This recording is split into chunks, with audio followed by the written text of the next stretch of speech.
Sabi po ni Davao lawmaker Duterte, acting as if he were imposing a loyalty test. Ang pinag-uusapan po natin dito ay mga Pilipino.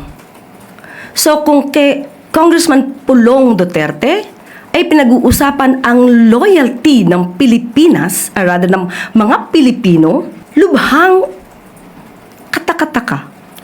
Very alarming para si isang katulad niya na mambabatas na lubhang parang nagpapakita na ang kanyang loyalty ay hindi solido sa Pilipinas. Sinabi niya talaga yon. Mas maganda po siguro talaga kung kayo po ay nagpapakita ng katulad ng pananaw ni Congressman Pulong Duterte. Mas magandang lumatad na sila para makita natin kung sino ba talaga ang totoong nagmamahal sa bansang Pilipinas. Pero sa mga bagong aligasyon ni Senator Lacson, how do we justify na sapat ang naging investigasyon ng komisyon? Sa bago niyang pahayag, kontrolado raw kasi ni Senator Cayetano ang DPWH sa Taguig, ma'am. Kaya nga mas maganda na mas malalim na pag-iimbestiga ang gawin para malaman kung anong totoo. Kung wala namang ghost projects, walang dapat katakutan. Pero kung meron, ay dapat panagutan.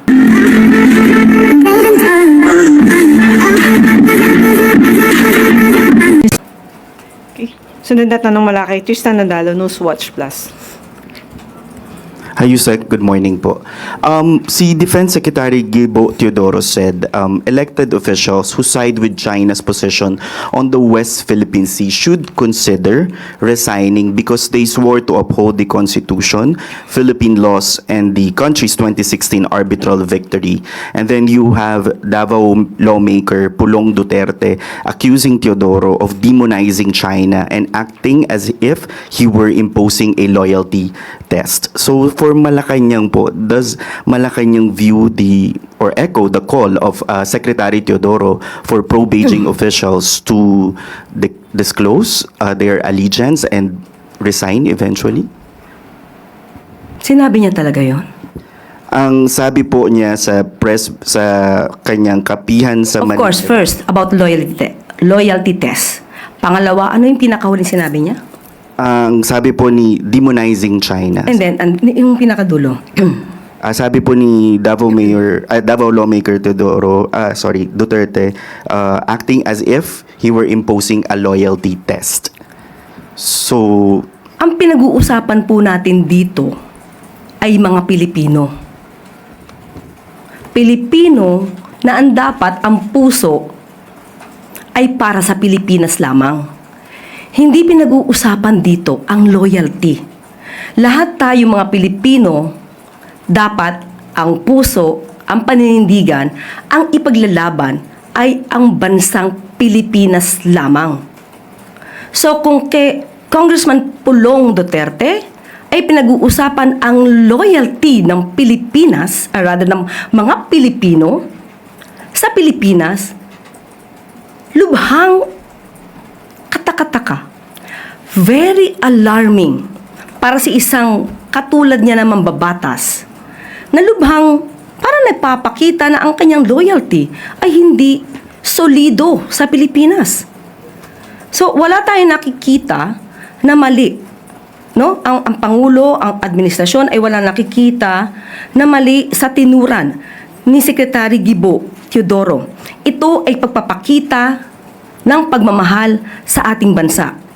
Ang sabi nga ng Pangulo, pagdating sa pagpaprotekta sa ating interes, kahit anuman ang ating kulay, kahit magkakaiba ang pananaw sa ibang issues, pero ang patungkol sa pagmamahal sa bansa, hindi ito pinag-uusapan.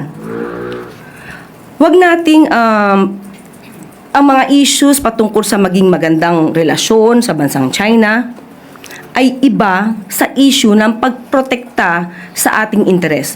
Totoo na meron tayong magandang relasyon sa China patungkol sa trade, investment, negosyo. Hindi yan usapin. So hindi pwedeng pagsamahin ang pagninegosyo, magandang relasyon sa China sa pagpoprotekta sa interes ng Pilipinas. So ano po ang mensahe niyo, ma'am, to elected officials who might be echoing China's narrative as observed by defense official? Mas maganda po siguro talaga kung kayo po ay nagpapakita ng katulad ng pananaw ni Congressman Pulong Duterte. Mas magandang lumatad na sila para makita natin kung sino ba talaga ang totoong nagmamahal sa bansang Pilipinas. Follow-up, still on China, ma'am. Over the weekend, nilabas po ng China yung implementing rules for its nature reserve in Scarborough Shoal because last year, or in recent months, naglabas po sila ng white paper on Scarborough Shoal. The rules indicate establishing routine patrols, legal penalties for violators, and requiring prior approval before activities are allowed into the nature reserve. How concerning is this for the Philippine government? Batas nila yan, pero meron tayong sariling batas. Batas natin na pwede ning ipatupad. At ang batas natin ay naaayon sa UNCLOS, sa sarili nating batas, sa sarili nating pagkilala, pati na rin ang arbitral ruling. So wala tayong nilalabag na anumang batas at wala tayong inaangking anumang teritoryo. Sunod na tanong mula kay Alvin Baltasar, Radyo Pilipinas. Yusek, magandang umaga po. Yusek, does Malacanang share the same legal view na based on labor law, walang korte ang pwedeng maglabas ng, halimbawa, TRO, temporary restraining order, against sa mga naging decision ng wage board gaya ng regional, tripartite wages and productivity board? Sa ngayon po ay meron na pong ginagawa po na dokumento at pagtutol, although of course ginagalang natin ang lahat ng korte, pero ang pamahalaan, ang administrasyon ay meron naman din pong karapatan na ihayag kung ano ang nararapat para sa ating mga kababayan at sa ating mga manggagawa. Lumalabas po kasi na ang dapat na naging remedyo ng sino man na sanang may concern dito ay nagsampa ng apila sa sa Regional Tripartite Wages and Productivity Board, no, ipa-file ito ng apila at hindi sana sa korte. So anyway, ang Office of the Solicitor General ay ready naman po na ipaglaban po ang wage order na naipasa po para sa ating mga manggagawa. Kasi yung TRO yata, Yusek, good for 20 days. So, pumapatak na hanggang August 13. So, are we confident, Yusek, na after 20 days or after August 13, pwede nang ma-implement, hindi naman ura-urada, pero ma-implement yung 85 peso wage increase para sa National Capital Region? Hindi ko po kayang mag-speculate kung ano ang mga susunod na mangyayari at ayoko rin pangunahan din po ang korte, pati po ang Office of the Solicitor General. Pero sa ngayon po ay ipinaglalaban ang stance ng ating pamahalaan patungkol sa wage order para sa ating mga kababayan sa NCR. Okay, follow-up question mula kay Christian Yosores, DZMM.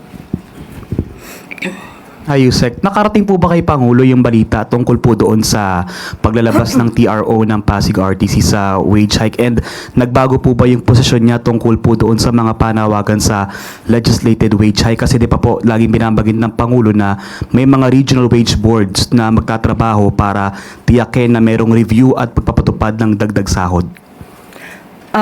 Anong ibig mong sabihin kung nagbago yung kanyang pananaw? Kung will he support now yung mga calls for a legislated wage hike sa Congress? Ang pagbibigay naman po ng tamang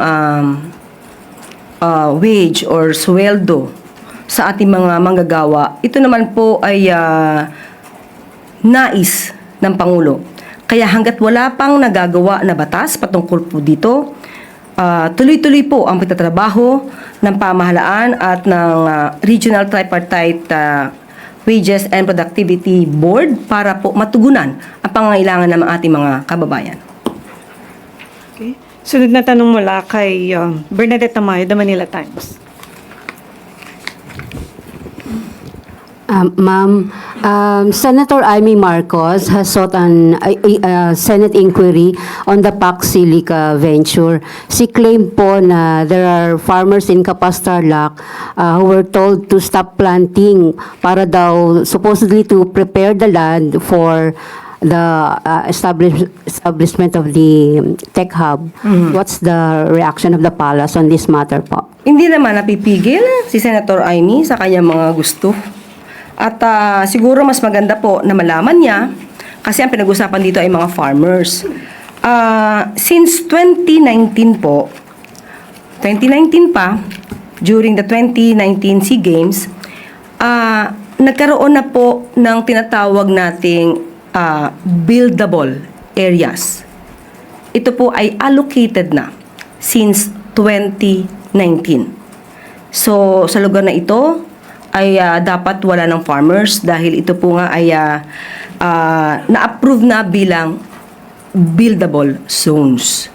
At meron naman pong natitira na 6,000 hectares na reserve para sa open green spaces, forest reserves, and designated zones for upland farming.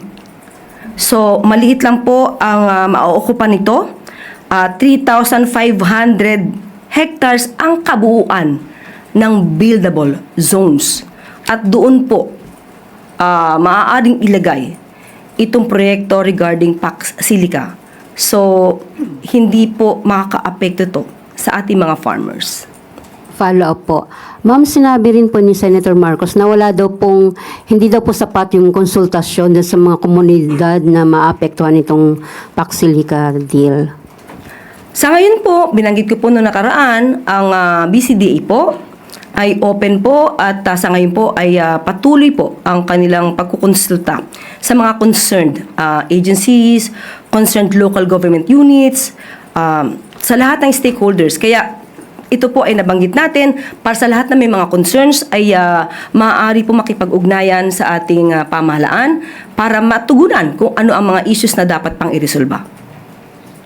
Okay, sunod na tanong mula kay Christian Bascones, PRTV.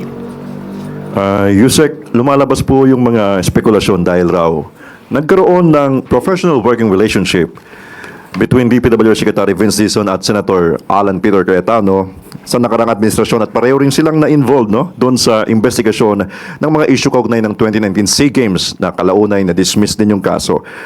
Paano po tinitiyak ng Pangulong Marcos Jr. na mananatili ang tiwala ng publiko sa integridad at fairness ng beripikasyong isinasagawa ng DPWH sa mga alegasyon ni Senator Ping Lacson hinggil sa umano'y maanwalyang flood control projects sa Taguig?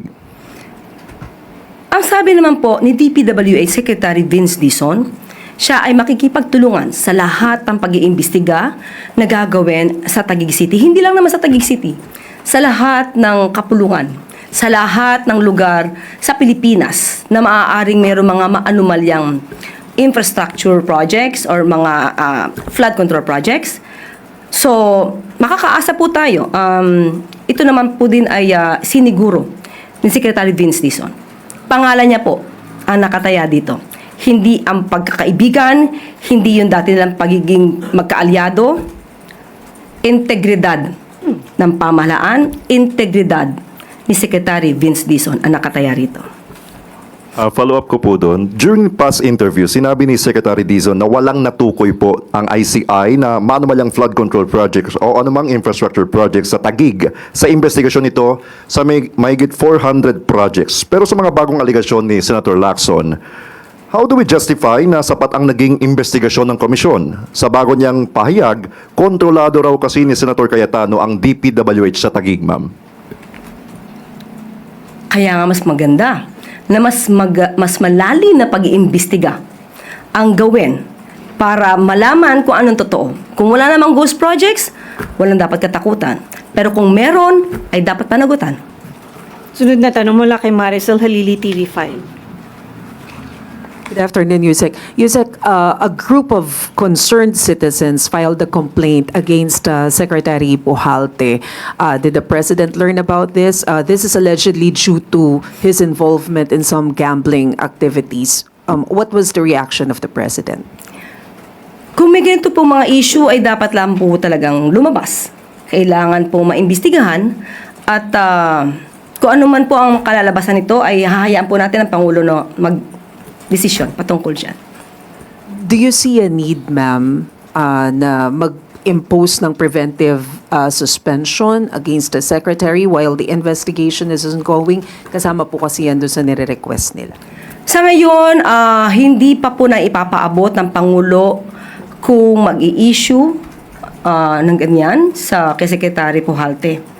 Pero tingnan po natin sa mga susunod na mga oras or araw at ibibigay ko po sa inyo ang pinaka-update. But as of now, can we say that the president still trusts the secretary? Sa ngayon po na wala pa naman pong nailalabas na anumang concrete evidence, maliban lamang po talaga kung ito talaga ay mapapatotohanan na, doon lamang po kikilos ang ating Pangulo. Sunod na tanong mula kay Alvin Baltasar, Radyo Pilipinas. Yusek, comment lang ng palas doon sa lumabas na sexual and character assassination plot against Executive Secretary Recto for the purpose of setting him up in a fabricated scandal.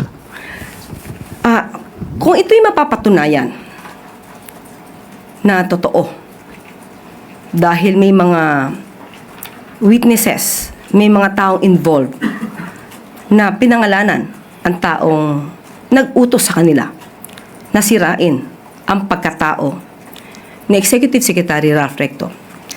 Ito ay isang karimari-marim, hindi katanggap-tanggap, hindi makatao, makasarili, power-hungry,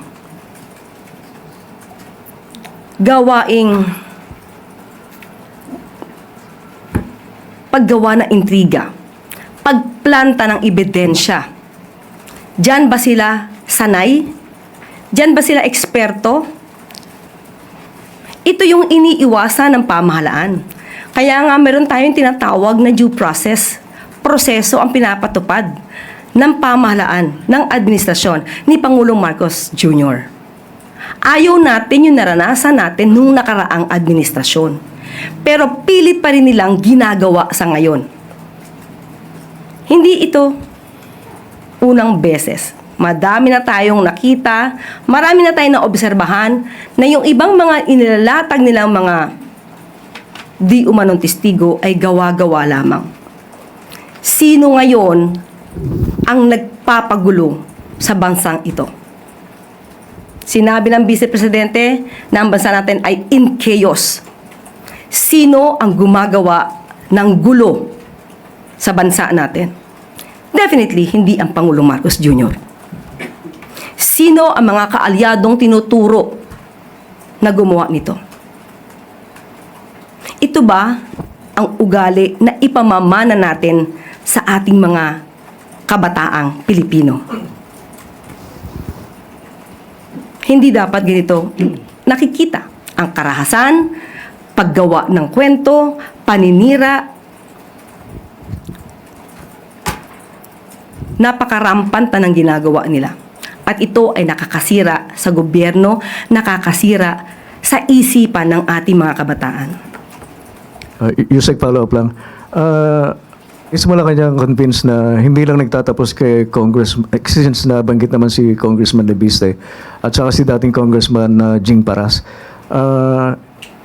Kumbinsido ba ang palasyo na hindi lang nagtatapos doon sa dalawa yung itong plot kay Executive Secretary? Sa ngayon po, ang NBI, sa pamumuno po ni NBI Director Matibag, ay inaalam pa po ang pinakalalim nito. Dahil pwedeng hindi lamang si ES Ralph Recto ang nais nilang biktimahin. So, dapat natin ito malaman. So, tayo lahat, kayo mga lehitimo, taga-mainstream media, ipaglaban ninyo ang inyong karangalan, ang inyong dignidad bilang tagapagbalita ng tama, hindi fake news. Sunod na tanong mula kay Tristan Nodalo, Newswatch Plus. Yusek, maiba lang po na topic yung sa pag-grant ng Sandigan Bayan ng bail kay former Senator Revilla. Some groups have expressed their disappointment by the decision. Kabilang po yung grupong Spark na sinabi po nila it showed the failure of the Ombudsman to convince both the public and the courts of the strength of their anti-corruption cases. Sabi po nila, taxpayers do not need any more of Boying Remulla's papogi press conferences, but rather a transparent and comprehensive report on the case, on the corruption cases. Sabi naman po ng grupong Kapatid, this decision exposes the sharpest irony of Philippine justice, swift, compassionate, discretion for the powerful, but rigid severity and endless delays for political prisoners and poor PDLs. Ano po ang saloobin ng Malacanang dito sa naging desisyon ng Sandigan Bayan and sa mga, syempre po, parang nadidismaya sa naging resulta?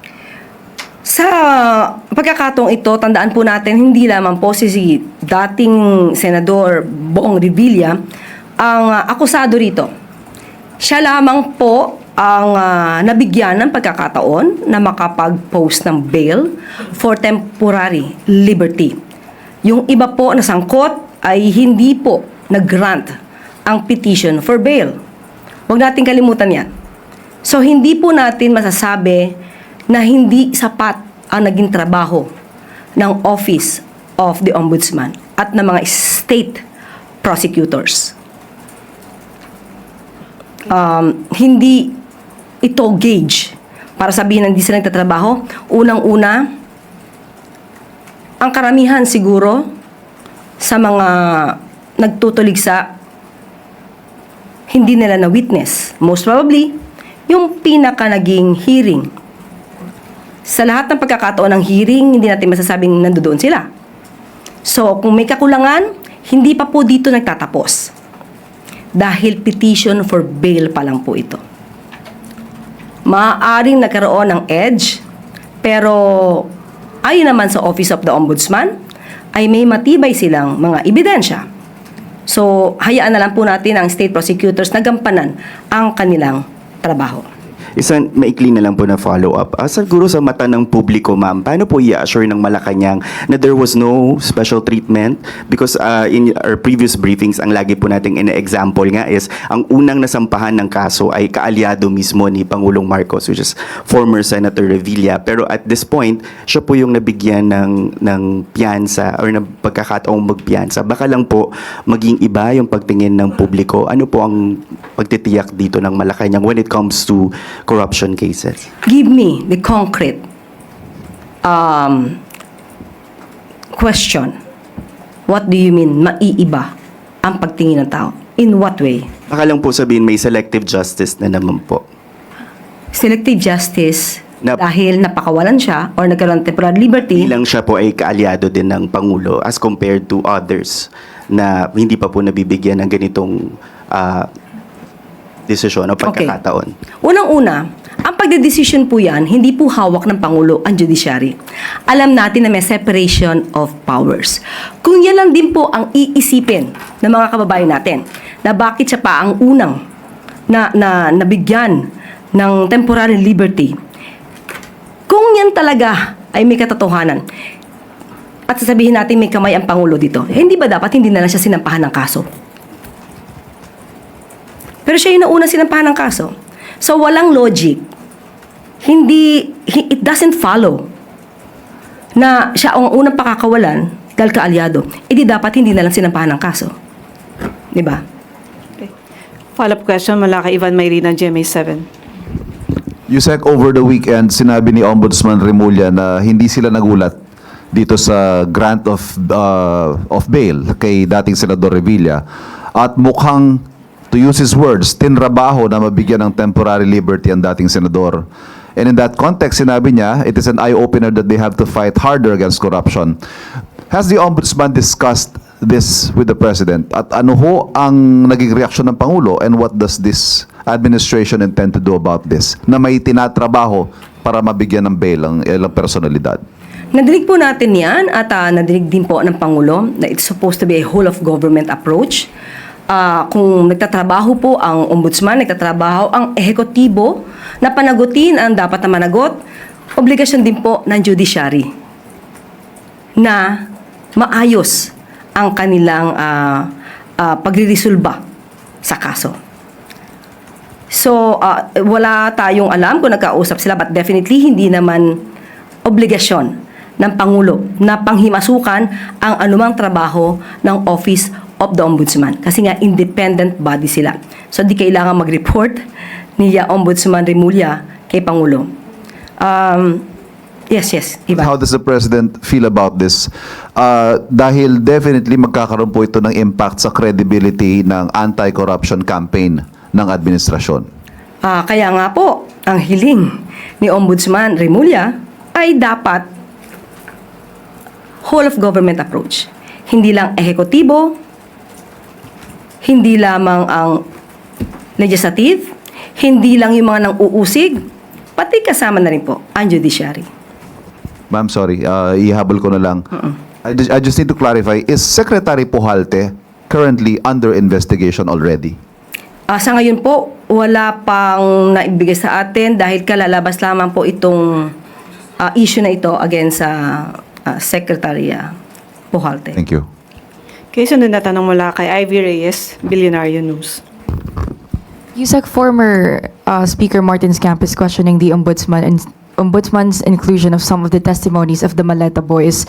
Sayang lang daw po ito sa oras kasi DOJ na mismo yung nagsabi na hindi naman po reliable yung testigo ng Maleta Boys. Ano po ang reaction ng Malacanang dito? Again, hindi po tayo hindi makikialam ang Pangulo at ang ehekutibo sa mga prosesong ginagawa ng Ombudsman. Kung yan po rin ang tingin ni dating Speaker Romualdez na ang mga salita ng Maleta Boys ay walang saysay, walang bahid ng katotohanan, magagamit naman din po niya itong depensa. But USEC, we're talking about state prosecutors. Is the government now legitimizing the account of the Maleta Boys? Kasi po last June, ang sabi niyo po yung Maleta Boys ay butas-butas yung kwento, walang pinanggagalingan at walang basehan. They're also facing perjury charges. So, lihito mo na po ba ngayon para sa gobyerno yung Maleta Boys? On our part, nandun pa rin po tayo na walang pinagbabasihan ang mga kwento ng Maleta Boys. Kung ano po ang nakita ng Office of the Ombudsman patungkol sa kaso ni dating Speaker Romualdez, hindi po natin yan panghihimasukan. Last question, Yusek. Partido Democratico Pilipino called the graft and plunder complaints against Senator Legarda and Congressman Leviste as acts of prostituting the Office of the Ombudsman for political prosecution of the opposition. Ano po ang reaksyon nito? Again, ang concern po dito ay ang Office of the Ombudsman. Ang nais lamang po kasi ng Pangulo ay ipatupad, galangin ang due process, ang proseso, ang batas. Kung dapat may managot, panagutin. Pero dapat nandyan ang konkretong mga ebidensya. On the part ng Ombudsman, hindi po tayo maaari makapagsalita patungkol sa kanila. Maaari naman po nila itong sagutin. At nadinig din po naman natin kay Ombudsman Remulla na sila ay nagpapatupad lamang ng kanilang mandato. Maraming tanong, Malacanang Press Corps. Maraming salamat. Balik sa iyo, Yusek Claire. At dito na po nagtatapos ang ating press briefing. Magandang araw para sa bagong Pilipinas.